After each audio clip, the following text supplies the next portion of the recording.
Welcome everybody to the spoiler room. Slade Ham, Chase DeRusso, Sam Damaris, someone lead. Yeah, so we've got some things to get into today. We're gonna talk about Masters of the Universe, but before we talk about it, I want to let y'all know that I haven't seen it because I was in Mexico all day. Oh yeah, by the way, I'm doing this from the ocean. I was in Mexico all day, frantically trying to download all the stuff so I could watch it and do the show. And I downloaded all of season 1 of Masters of the Universe. Bravo. Got back here, decided to sit down and watch it. I was like, I've seen this shit. Yeah, seemed real familiar. Real It's a fast, very Sam Damaris move. Yes. Oh no! The sad thing is, it took me like 15 minutes. No, it's season 2 is fun. We'll dig into it. Chase, you've watched how much of it? 3 episodes, man. I just finished episode 3, The Gutter Rat. Yeah. I really, I mean, I thought I liked the first season, and this is digging even deeper into the characters. It's in a way that I didn't anticipate either. Like giving, well, look, it's weird. I'm kind of I'm loving every piece of it. I'm split on it nostalgically because there's part of me that just wants, again, I talk about this all the time. I want simple worlds, man. I don't need all the depth and lore to everything, right? It was kind of cool to me that He-Man's universe, Eternia, just existed the way it existed. But they're actually giving it some depth and some backstory now. And man, look, the fact that they gave an entire episode's worth of character arc to Beast Man was just like, dude's got heart. He's having there's a real conversation between him and Evelyn. That's what I just saw in episode 3. Right. That is straight out of any drama or anything. There's real characters talking to real characters, and that's not something I'm used to in a He-Man.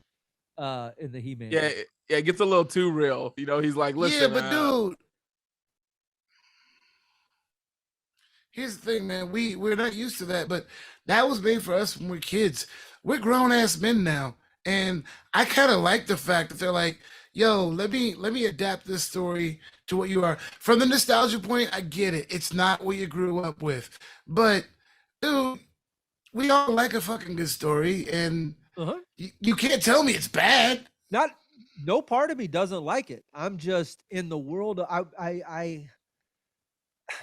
it's like your imaginary friend coming to dinner with you as a grown-up. You're like, this should still be for kids. This should still be, I dig it. I dig it all. I just, you know. But now your imaginary friend has bills to pay, and he has a drinking problem. He's got some bitch who's getting on his nerves. He's somebody now. He doesn't just go away when you fall asleep. Reasons 3 through 6 why you're not allowed at my house. What? Whose side are you on? I would argue that. I'm just saying. I'm curious.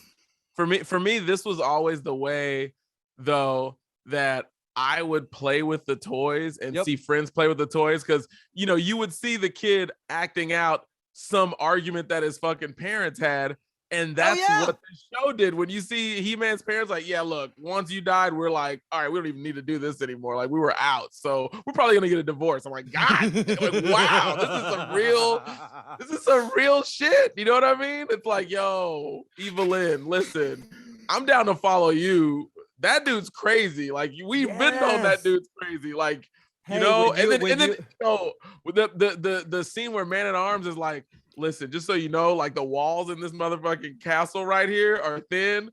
We hear you getting verbally beat down every night. Dude. We hear that every night. And we're just like, when is this bitch gonna fight back? Like, nobody, you know what I mean? Like, it was so good to see her sort of realize, you know what I mean? It's like she's in an abusive relationship. But then I also love just the realism of, yo, Skeletor, let's fuck. You just got to turn your powers off real quick.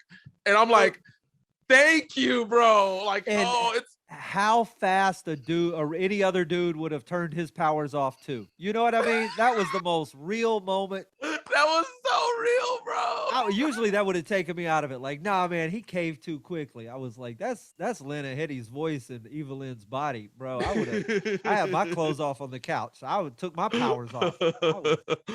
Yeah, I'd have been like, what powers?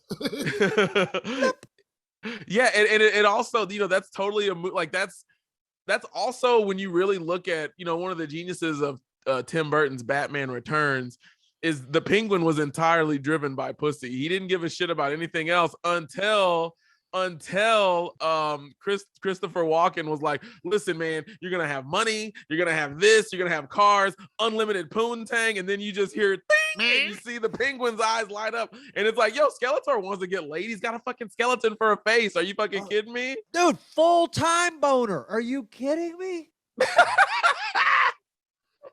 There's no bones in the bean. There's no way. There's got to be, of all the countries that Skeletor is Skeletor, there's got to be one country where his name translates to Bonerman. Oh, That's of course that's got to be. Bonerman. I think that's Hebrew, actually. Oh, it is. It's the old language. It's great. It's a total worthwhile watch. This was, I guess, part 2 of season 1. You will. I won't ruin it too much for you, Chase. I know you have a couple of episodes to go. Sam has the whole series, but the towards the end, there's the appearance of Hordak or reference to Hordak. And if you don't remember Hordak, you'll recognize the symbol when it appears at the end. And Hordak was probably best known as She-Ra's bad guy in that series. Whoa! I had that toy. He had like a suction cup or some weird shit. I don't remember what it was, but he had the scully face and he had like that weird. Yes. It was almost like a Creature of the Black Lagoon version of Skeletor. Yes, I had that. Yeah, toy. he had web hands. That's what I'm saying. Yeah, the web hands. I think he had suction. I remember he had suction cups like on his face or some shit like that. I think that might be the guy. I don't remember. I could be confusing all of them together. Could be confusing all of them. There's a heavy reference to his appearance in some upcoming. Wow. Stuff. So I'll take that. Love that. I'd say, I mean, it's only been about 40 fucking years, so maybe some things blend together. That's right. Can't imagine what I could be conflating in my mind. Right. Finally, another MCU, the Mattel CU. Bro, it would if they just. It took that long for that joke to get to the middle of the ocean. That was.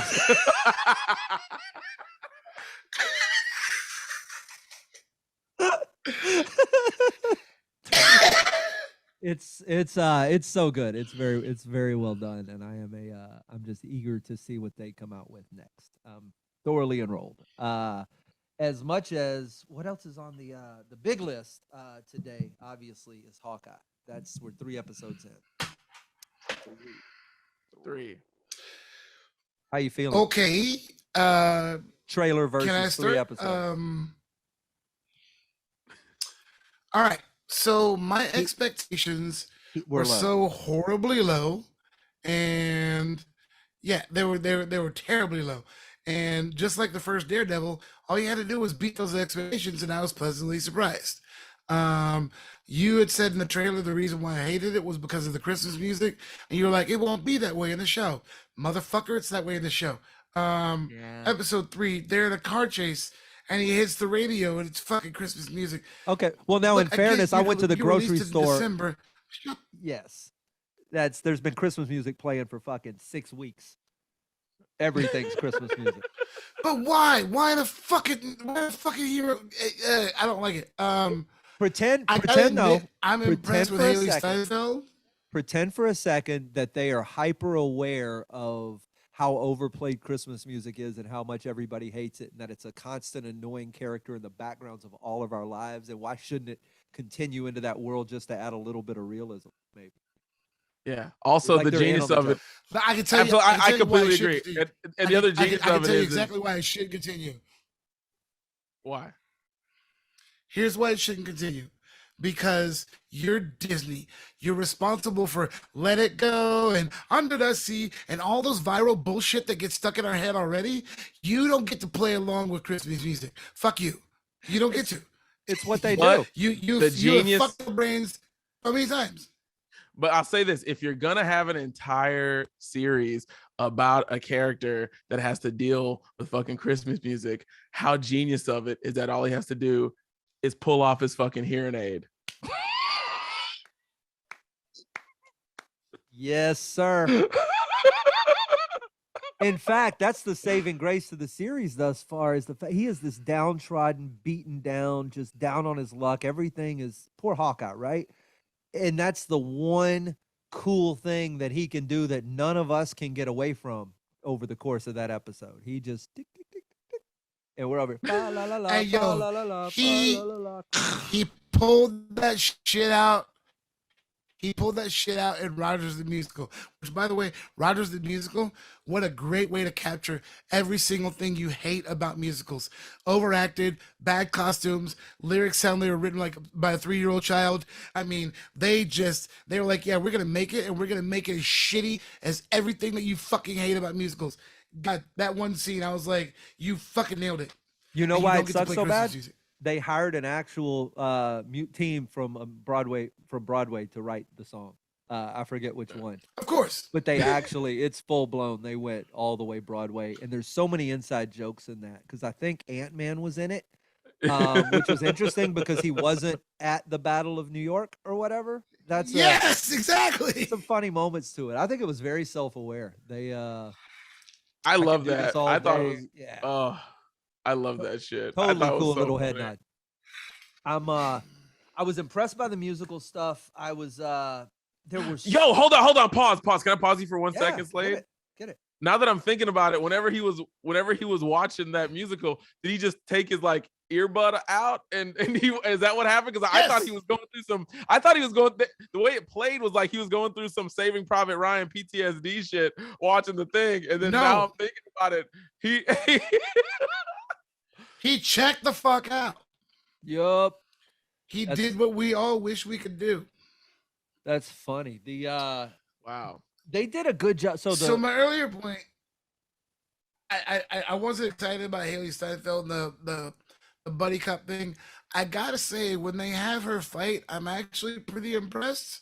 And the one thing that I love the most that they did was I think Disney has realized origin stories are bullshit. I love that like it showed her father dying, which I'm done with all their dads dying, but in the opening credits with that animation, they did all the origin. It's like, oh, she was a fencing champion. She was a martial arts champion. Her mom bought her a bow and arrow. She was an archery champion. They did it all in like 60 seconds.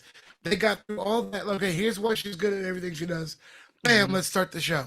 I love that they did that. Yeah, they did. If I'm going to take issue with anything that I've heard or anything else that's going on, the artwork from this. If you want to go back, there's a Hawkeye series done by Matt Fraction and David Aja, I think, and the artwork to it is very. It shares a lot of the same color palette, the silhouette style, artistry. It is the visual aesthetic they went with. The art direction is pulled entirely from that series, and I think it opens up conversation about, because I don't think Aja's being compensated for it at all. I think what he did for the comic book he did, and then Marvel just owns all of that, so they're repurposing it. And I imagine it's got to be frustrating if you're sitting on your couch watching the new Hawkeye series and the stylistic way of portraying this story is all yours, as well as there's a whole bunch of other stuff from that same series, that bridge chase with the tracksuit mafia and all the different type arrows, and all of that stuff is pulled straight from that comic series. And it's cool if you're going to do that, but man, you got to give them some head nods as writers and art directors, because this series is a lot of that series. Wow. Yeah. Yeah, like I remember, like, you know, that's one of those things you got, like, you know, you see them naming street signs and stuff after these comic book people, but it's like maybe they deserve a little more. Maybe there's something more that they can do. I totally agree, and I see that for sure. I mean, look, maybe if this was still all owned by Marvel, they probably would. But this is owned by the fucking mouse, and the mouse says, "Eat my dick." The mouse doesn't give a shit. The mouse doesn't fucking care, bro. Well, the mouse needs to, though, because what I think you're going to see this as comedy creator contracts come into play from here on out. Future digital releases, you know, it's the equivalent of what Chappelle had to deal with when they had all the distribution contracting done, you know, and then all of a sudden it shows up on Netflix or whatever, or wherever Chappelle show showed up, and you suddenly look up and realize that these these companies are benefiting from the fact that there wasn't language crafted for where else the IP could possibly go. When we were right, we were like, oh, it'll just be TV until the year 3000. Well, now there's all kind of stuff happening. So hopefully some artists will get their due. Yeah. Well, after Scarlett Johansson got in that ass, maybe they will. That's boy, they displayed her ass for 32 seconds getting on that helicopter. They owed her some more money. Slow-mo. Just for that scene. Bro, I would have watched that all. Get back on that helicopter, girl. You'll never leave if I got the remote. Loop. This yeah, I'm pretty sure you can see that on a porno site, like as a GIF, and it just says brazers.com. It's so they've introduced, this is also, I'm trying to the other sources they're pulling from for this series. Also, I think I wrote it down. I think it was Young Avengers #1. So the 2005, there was a Young Avengers series, and this is the reason I'm curious as to where all they're going with this, because that Young Avengers series has, you ready? Kate Bishop, Wanda's kids, which are Speed and what was the other one's name? I can't remember. Patriot, who was Isaiah Bradley's grandson, and Kid Loki. I think that was the Young Avengers team from that era. We've been introduced to all of them in some capacity. And you know who the bad guy was in that series? Kang the Conqueror. Wow. Not saying you should go back and read Young Avengers #1 from 2005, but maybe you should consider it. That's all. Wow. I am that's impressive because they have all showed up. I don't know, man. Look, I didn't watch Smallville. I didn't watch Gotham. I'm not into them as kids. I'm just not. And if that's where they're headed with this, that's where you're gonna lose me. I might check out. I like them as adults. I like them with problems. They got problems. By the time they get around to the Young Avengers, all those people are gonna be adults. That's Marvel Phase 7. I hope. Yeah, I'll take it. They got, one of the things Chase and I were talking about. I think they're picking up on that, right? Like, we've always gotten kid Spider-Man. We've got nothing but the origin story in high school Spider-Man. And my favorite era, I think, like yours, Chase, is there was a big chunk of the 90s where Peter Parker was probably, I don't know how old he was, probably 27. But in my head, like 28. Something like that. He was a grown-ass man, and he was living with MJ in that Soho loft, and still, I guess, a photographer for the Bugle because life. But he was an adult for all. So this is, I think, Marvel signed Tom Holland now for another 3 films or something. So, and with Robert Downey Jr. being gone, he's kind of he's the biggest face Marvel has right now. He's the spearhead. Yeah, so I think you'll get a more grown-up version. I think it'd be interesting to see a late 20s Tom Holland playing an older Spider-Man in more of a leadership position. I could get behind all that. Absolutely. My favorite era, at least when I got really, really into Spider-Man, Straczynski was writing it at the time. And it was that whole era when he was sort of questioning his origin. Like, did he have the powers before the spider bite? Is Peter Parker a mutant? All these cool questions. And then also at the time, he was like teaching at a public school. Like, you know what I mean? He was teaching at a public school. You know what I mean? He was going through some shit, man. I really Also, love all that stuff. 20-something Spider-Man whooped Wolverine's ass. Yeah, he did. Yeah, he did a couple of times. Whooped his ass. Kicked him through a headstone in a graveyard. He beat the shit out of Wolverine. Which fight was that? Was that in the when he fought him in Canada with Wendigo? That was in the McFarlane era. I don't know. All I know is whenever they if they give us a Ben Reilly, I don't care where that motherfucker lands in Sonyverse or Marvelverse. I'm gonna watch those Ben Reilly movies, bro. Like, you know what I mean? Like where they clone the Spider-Man clone saga, bro. They got the perfect reason to clone him. Like, clone his ass, and then this universe can get this one, that one can get the other one. Dude, I remember reading Scarlet Spider. Did you ever read the ones where he was in Houston? Where he went to Houston? Oh yeah. Oh my god. Yeah. Wait, was that? But that wasn't Ben Riley. That was the other guy. Starts No, with that a was K, right? it wasn't Morales. It was That was His Miles. name starts Was with it a K. Miles? No, Was- his name starts with a K. It was I Yeah, don't want to say that's- like Kane. His name was Kane. It was another clone or some shit. I'm into Miles Morales. I was into Peter Parker, and I went as far as probably reading the first 10 issues of Spider-Man 2099 when it came out in the early. I remember 90s. that. Yeah. Still my favorite costume to play on the PlayStation Spider-Man game. Oh shit. But outside of that, man, the Spider-Verse just. I was only interested in Peter Parker, really, and I had kind of faded out of comics by the time they got to Morales, and I went back and read some of it just because I heard how good some of it was. But that particular one, that was back, wasn't that like in the same era when he thought weren't his parents still alive or some shit, and he ended up, there's a whole run there. You mean Ultimate Spider-Man? No, it was before that. It was before Ultimate Spider-Man. It was the tail end of like a Bagley run. I forget who was writing it at the time. Wow. Yeah, I only know Bagley on Ultimate Spider-Man. I remember when he did that run because he drew most of that. At least what I was reading. He was doing amazing before that. He ran it from like issue. It was Eric Larson, and then I think Bagley came after him because Larson followed McFarlane. I think that was the run. You know what's funny about Bagley? And I think we might have talked about this before, but his art style.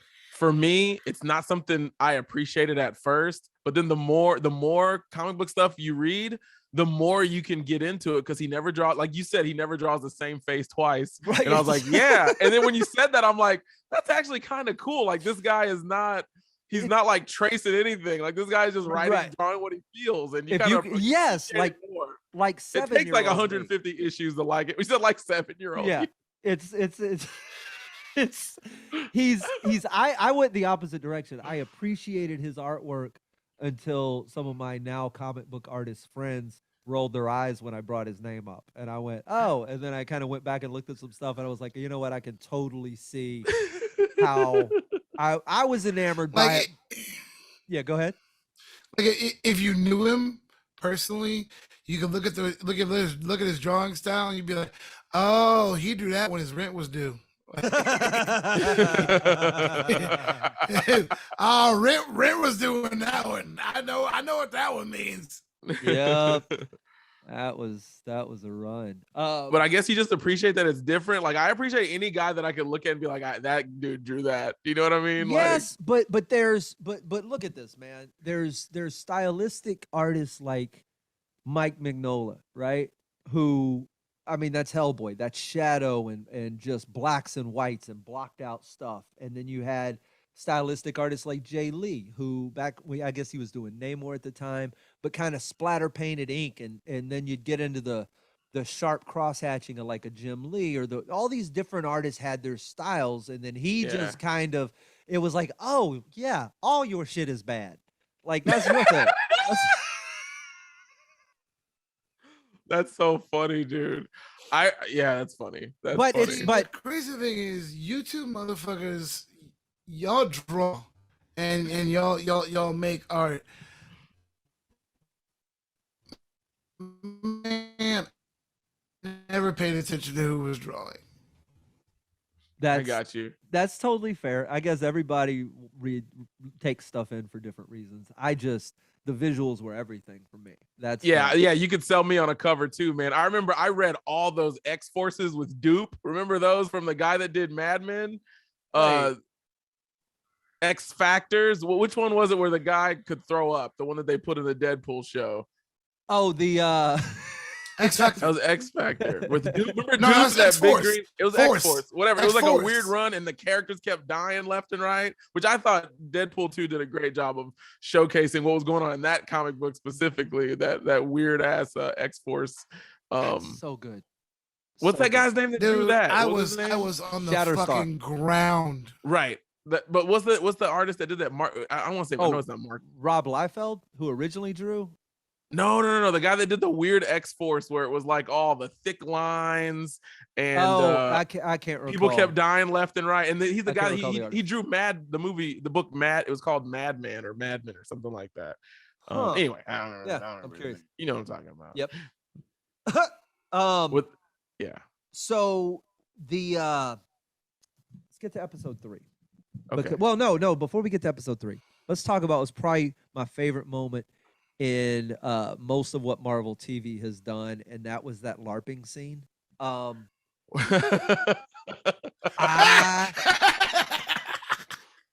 Bro, I laughed so hard at the way he navigated that. That was just, you want to talk fish out of water scene. Like, this dude could give a fuck about your Dungeons and Dragons picnic, and you just go make him jump through every hoop.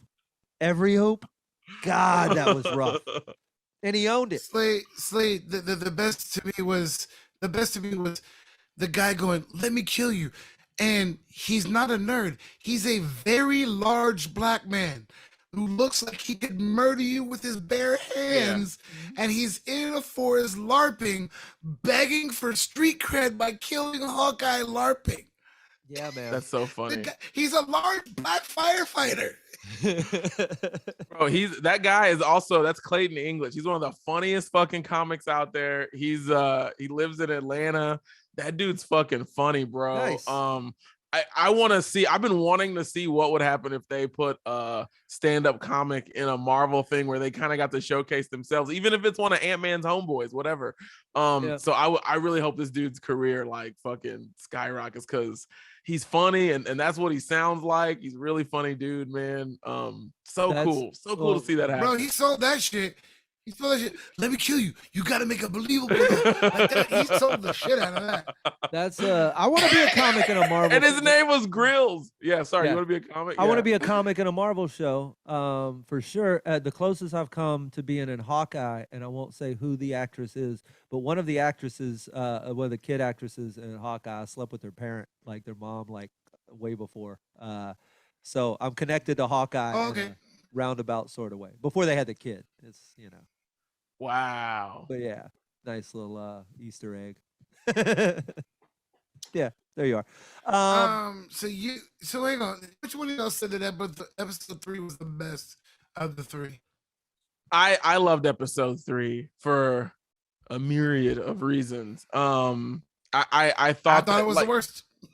I understand. I could. Okay. I thought it was the least Disney-ish of all of them. I thought the first one was super Disney. Not that it's bad being Disney. I just felt like this one felt like a legit. If I saw this in a movie theater as an action movie, I would have been pleased. I liked that chase scene.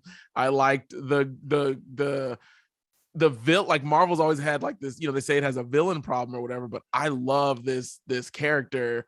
This lady. So let's talk about her. I give you that. Okay. I give you that. It finally, yes. So finally we have a clear-cut villain, so I'm good with that. Mm-hmm. Ekko is the character's name. A little foreshadowing. She currently is slated for her own Marvel TV series. Take that for whatever it's worth, but on whenever they had the Disney Day or what, all the announcements on the timelines, you can look, and Ekko has a TV show. She originally showed up. This is where it's cool, and this is where I start to get all tingly, because I don't know where they're going for sure. Probably know where I want it to happen, but a couple of things. She originally, 1999, a Daredevil villain. That's where she first showed up. Wow. Yes. 2. Episode 3 had so many tinglings of Daredevil to me. It felt like the original Netflix series and less like a Disney Marvel movie. You got into it was a little dark and seedy.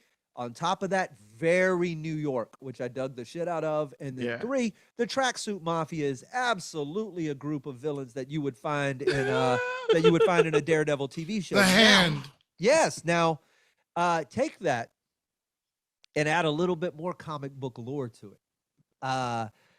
Do you know who Ekko's adopted father is in the comic books? No. Her real father, who was killed in the series that we saw, and left a handprint on her face.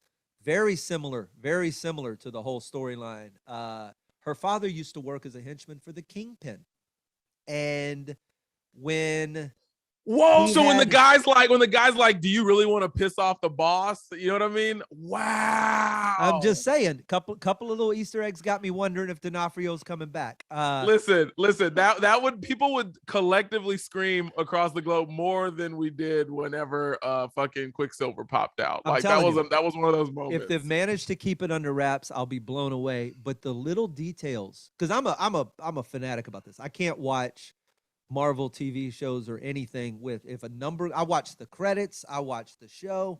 If a number or a name or something shows up, I'm cross-referencing that shit with. Well, you remember in Falcon and Winter Soldier when they went to that old lady and her last name was Madani, and I was like, that was the agent's name in the Punisher. Like, I'm not saying. Yeah, so those sorts of, where's it come? that's what I was looking for. So when they went into the Tracksuit Mafia's auto body shop, it's called Fat Man Auto Body. Oh, bro. I mean, if you're not dropping a bunch of breadcrumbs leading me to Kingpin, then I don't know what you're doing. But wouldn't he make an awesome additional baddie in all of this? Establish Ekko. Just give me a head nod from the Kingpin. Let me know this exists in that world. Smash all that together somehow. Otherwise, you're just teasing me ridiculously. So Slade, do you feel me in that this third episode might be your favorite one thus far, or what? I was very almost, yes. Certainly thus far, but I watched those first two like a whole episode together. So this one it ended so damn abruptly. I was like, I was just getting into it. It was almost, because I don't look at the runtimes, but that felt short. Very short and very abrupt. And I was happy with the Pym arrow, and I was happy with all the. It's very comic booky, but very abrupt ending, but also very cool fighting. So, action-wise, the fight at the auction was just so good. Then when they tracked her down, she was fighting them in the streets, and Hawkeye comes and just wrecks shop. That was good. Them coming and burning down the place. Like you said, it was one long episode.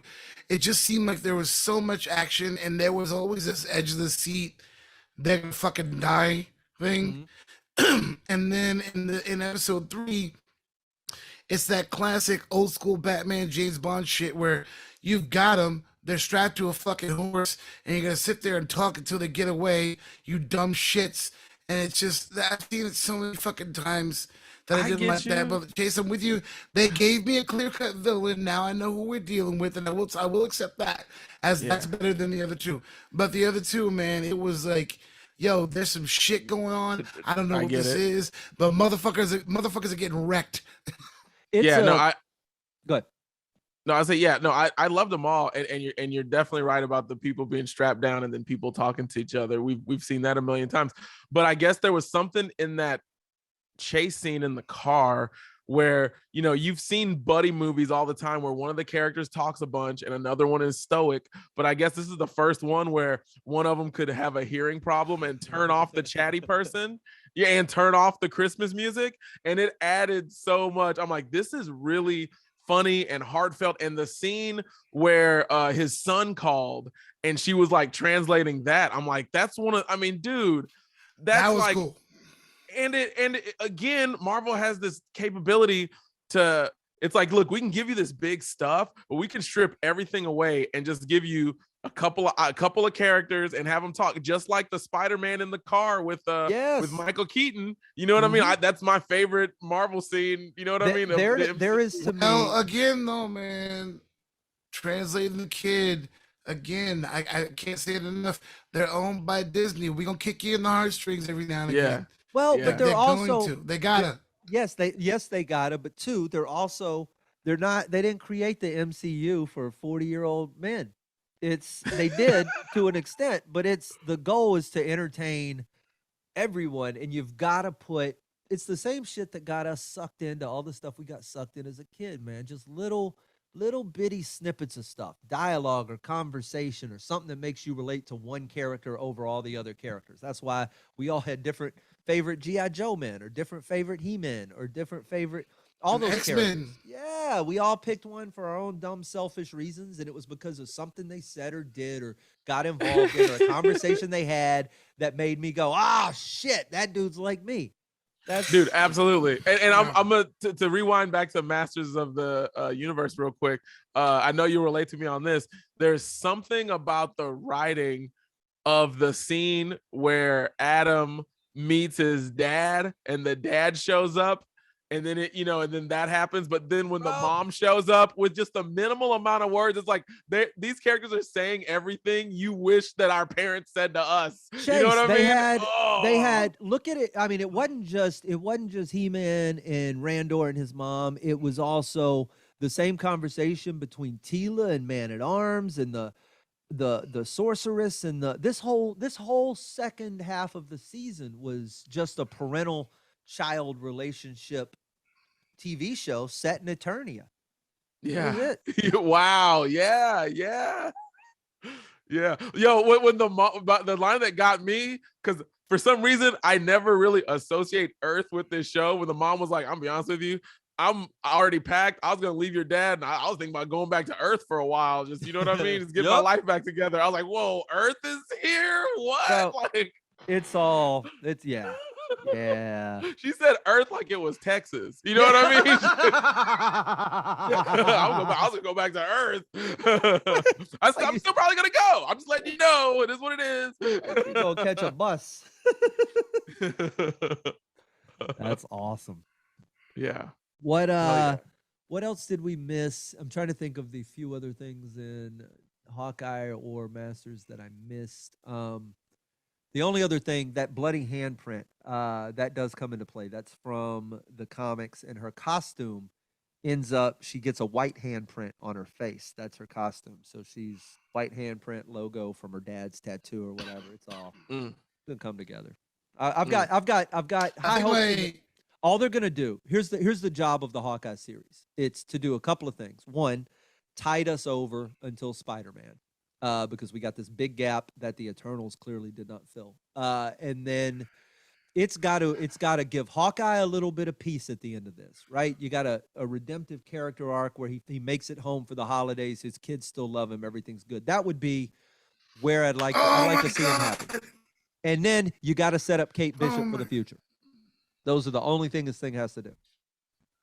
Bro, this is Lethal Weapon.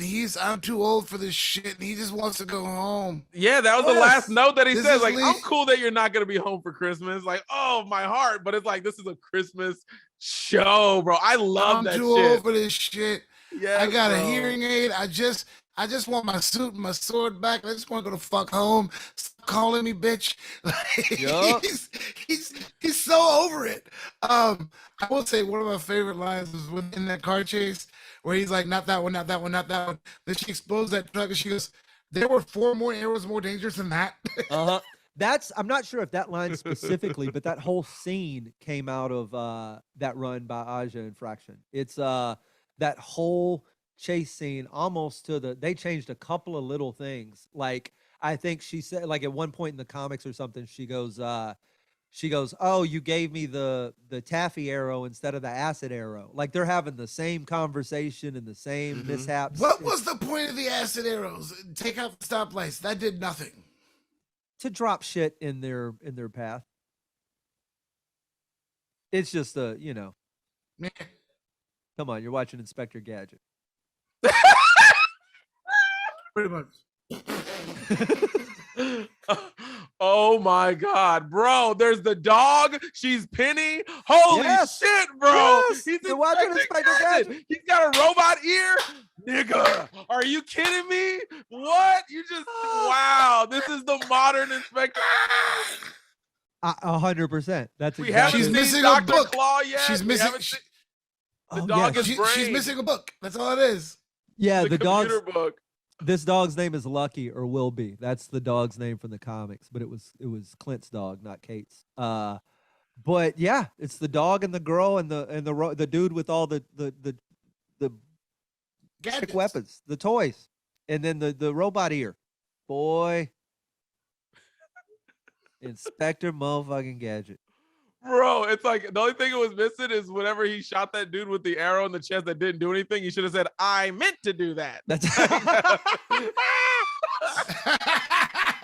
if Ekko gets a white cat and a big chair by the end of this, it's over. Oh man, dude. Wow. But she can't talk with that fucked up voice unless they give her like a modulator and I'll get you next time, Hawkeye. Next time. Gadget next time. Oh my, yo, and she doesn't have the claw, she's got the foot. Oh, bro. Chase, I forgot about. I was about to say if she had a robot arm by the end of this, she's got a robot leg. Okay, somebody's got to get on the phone with who made Inspector Gadget. Somebody, we owe them. I'll get you next time, Gadget. Next time. They're dead because. Wow. Wow. All right. This is a straight jet. I swear to God, if she has an iPad in episode 4 that can do all kinds of shit, I check out. I know, right? Wow. That's fucking awesome. I love it even more now. It's hitting all those buttons. Wow. It's derivative in all the right places. That's beautiful. That's beautiful. And chock full of Christmas. Yeah, chock full of Christmas music. I am so all over this. Yeah. Which if you think about it, even though the Inspector Gadget theme song isn't a Christmas song, it's got all the wackiness of a Christmas song. It's all the wackiness of a Christmas song. It reminds you, it could be something, it's something out of the Nutcracker where like mice are sneaking into the set. Yeah. Dun, dun, dun, dun, dun, dun, dun, dun, dun. Yeah. It's that Paul McCartney Christmas song. To be honest with you, I just love all the wacky sound effects in that goddamn song. Wait. Simply having a wonderful Christmas time. Oh, like play the bells. Which bells? Every bell that's ever been invented. They just ringing shit. It's the most Rankin and Bass shit of all time. Look, I really hope this is a crazy thing to request. They either, if this show uses the Mariah Carey song, wild, but if they don't, give me a fucking Trans-Siberian. Give me that Trans-Siberian Orchestra song, dude, bro. Like that ending. Check it. They already dropped some Trans-Siberian in it. That's Wizards in Winter. In one of the car scenes where I can't remember the I'm almost positive. I know it is for a fact. One of us will have to look it up. Wow. They definitely used, if it wasn't Wizards in Winter, it was a track from Trans-Siberian Orchestra I remember specifically it was Kate Bishop in the car, and I just don't remember where exactly. I'll go back and look. God, I remember seeing previews for Trans-Siberian Orchestra in Houston whenever they would come to town, and just every dude in that orchestra to me looked like what Adam looks like in He-Man when he calls the power without the sword. That's fucking. Well, so check this out. Trans-Siberian Orchestra, I think, is predominantly made up of members of a metal band from the 90s called Savatage. Wow.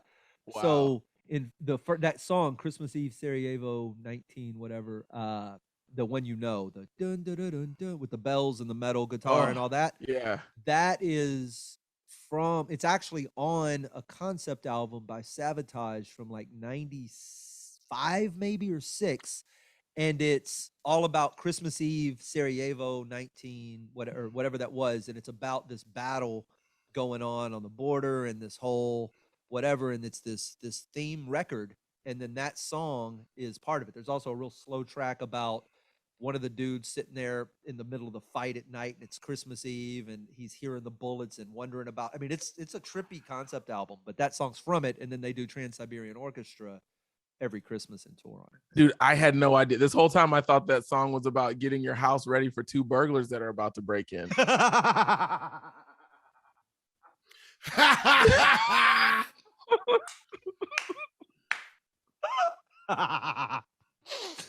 Oh, it's so good. Yeah, there's a lot of Easter eggs in this shit. What Man, I'm gonna watch them again. I'm gonna watch on the stairs playing cans. That's hilarious. I want to know. I got so many things to Google when I get off the air. I want to know who that X-Force artist was. I want to know who I gotta look up some of the. It's names. Mark something. I feel like it's Mark, like Mark Mill. I feel like Mark Miller. I Millar? feel like that's his name. Right. Was that a Mark Millar? So he did. So Millar is it couldn't no it couldn't have Not been. the writer Mark Millar. I feel like his name looks like Mark Millar, There was but it's not the same guy. I don't know how far into X4. I only followed it. So I hung around through Liefeld's run, obviously, and then Greg Capullo took over for a while, way before he was this Greg Capullo. He was still Right. drawing like he was almost like a mimicry of Liefeld at the time. And then there was another Panosian. Who drew it after that? Anyway, I dropped out probably 30 Hold, minutes. please. I'm trying to pull it up. Oh, we couldn't tell. You've been frozen on. It's like a cross between Mark Miller and Mike Mignola. It's so looks not like that. so don't was it Mike Manley, the guy who created Darkhawk? Okay. No, he made his comic book was Madman. They almost made it into a show with, I mean, a movie with Viggo Mortensen, but they never made it. And Guillermo del Toro, I think, was probably behind it or something. That never happened. You got Yeah. Dan Panosian. What did I just say? Well, hang on. That's not him. No. I'm talking about, look up Dupe. Who invented Dupe? That'll tell you everything. Dupe from the X-Force. All right, let's see. You got me wildly curious. It was the series when everybody kept dying on X-Force. Right. Published by Marvel Comics. Peter Milligan and Mike Allred. Peter Milligan. No, Mike Allred's the artist. I'm talking about Peter Milligan. That's the artist I'm talking about. Like, look up Mad. I think Peter Milligan though is the writer. Yeah, that's what I'm talking about. Yeah, he wrote it. Okay. But he's not the artist on that? No, the artist on that was Mike Allred, and I'm looking at his style. Mike Allred. Okay. Yeah. Look up Madman. Did Mike Allred draw that too? Madman. I know him from he did a run through Sandman, if I'm not mistaken. But it was Peter Milligan's X-Force that he drew, and then subsequently became X-Statix, which is what X-Statix. Yes, that's what I was reading for sure. Interesting. Oh man, I'll have to dig into that. Yeah. Just the art. I love the art. Like, the art was so crazy because every other X-Men comic book sort of looked like they were trying to be like Liefeld stuff. Well, and then this is a different looking world. It took a long time for the 90s comic book run to stop influencing comic books. It had to have been a decade after that where everybody was drawing like Liefeld or McFarlane or just a caricature. So that's I'll look that up. I need some fresh original art, and I've got to go back. I'm going to go back and dig into that Young Avengers series because I'm interested to see what else they sponge out of it. Yeah, exciting, man. What else did we miss? We should briefly mention that Arcane is worth watching for the art alone and the animation. Absolutely. We need to get into that. And then was there something else on our list of things? We could talk about Venom next time. I feel like that'll take up like a half an episode.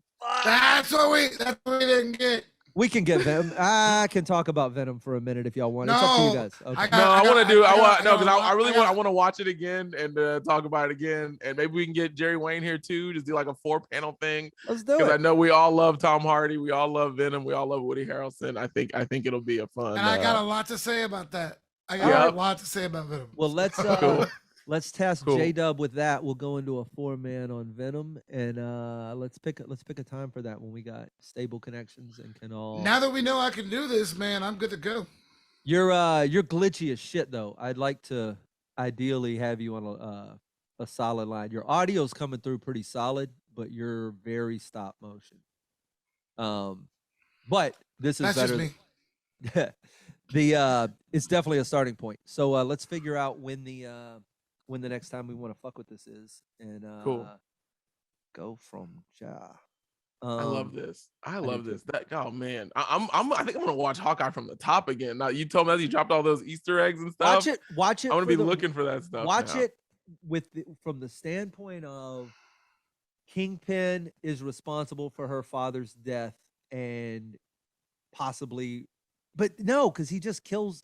She sees her father die. No, Ronan kills her dad. Oh, that's the whole reason she's mad. That's right. That's an old flashback. She's outside. There's a flashback of Ronan. That's why she's mad in the first place. That's right. So yeah. Then there's a very good chance that was years ago. Yeah. Well, I mean, I get it, but Yeah. I'm watching for the Inspector Gadget shit. Ba-ba-da-ba-da-ba-ba. That's a fuck your kingpin. Watching this shit. Eek.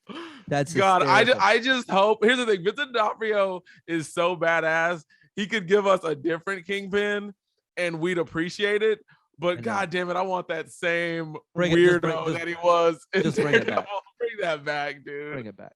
Give me that. At least, Dude, I loved it because he was so smooth, but when he lost his shit, he lost his fucking shit, and it was great. Yeah, yes.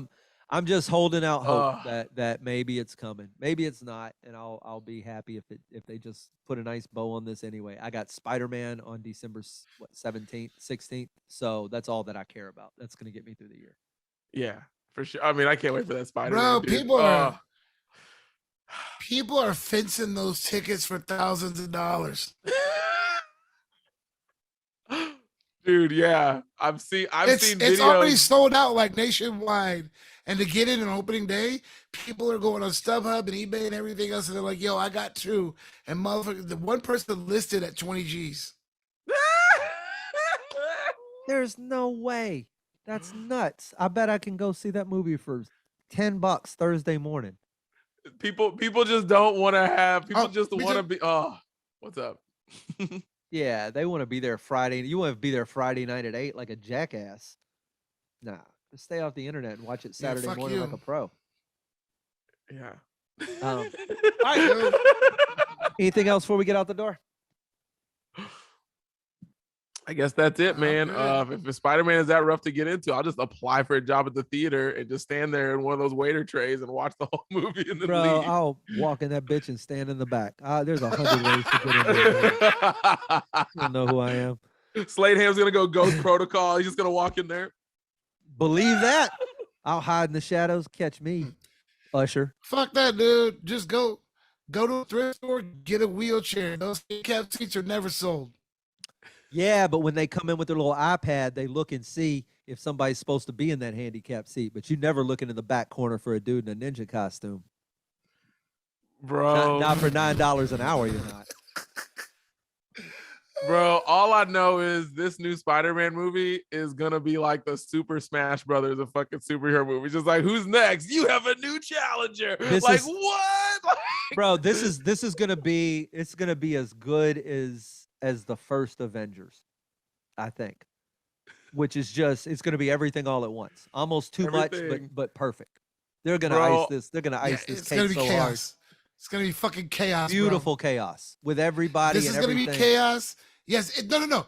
They're gonna pull it off well. This is gonna be chaos, and Doctor Strange, Multiverse of Madness is going to be even more chaos.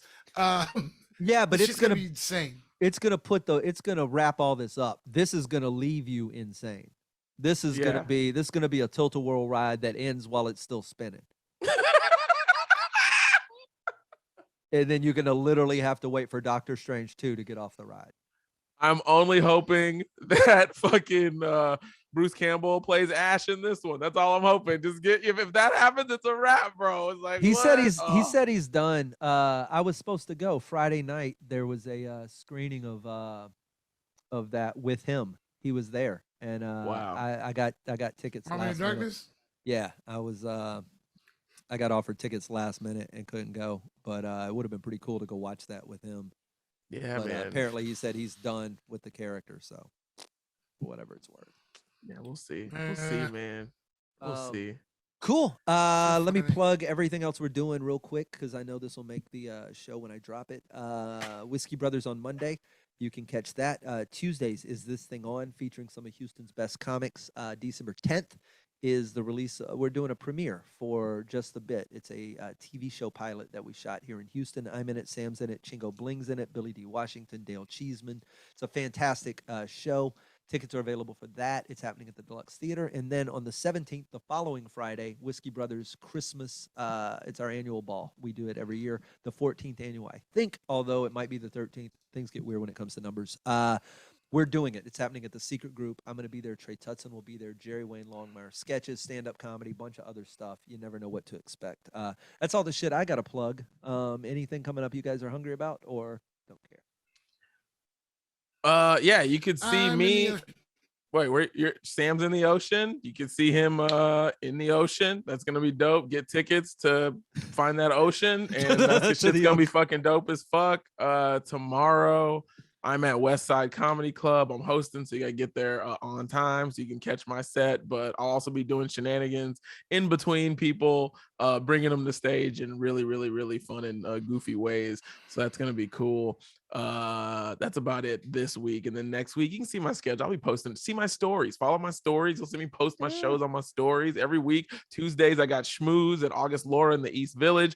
Wednesdays I'll be at the All Things Comedy Presents Somewhat Damaged show at Stand Up New York. You can get tickets at standupnewyork.com for that. Perfect, dude. That's what I like to hear. Good shit. Sam. Oh, I'm out of commission until December 18th. New Year's Eve. Oh, that's right. Colorado Springs. Colorado Springs, Colorado. Colorado Yes. Springs, Colorado. Yeah. Hell yeah. Is true. All good places to find us. Certainly say hi if you get the chance. The YouTube channel, the best place to catch everything collectively us. Just go to YouTube/Whiskey Brothers. Lots of the Whiskey Brothers. Whatever. We're easy to find. It's the big red logo. We'll see Whiskey y'all Brothers. on another episode soon.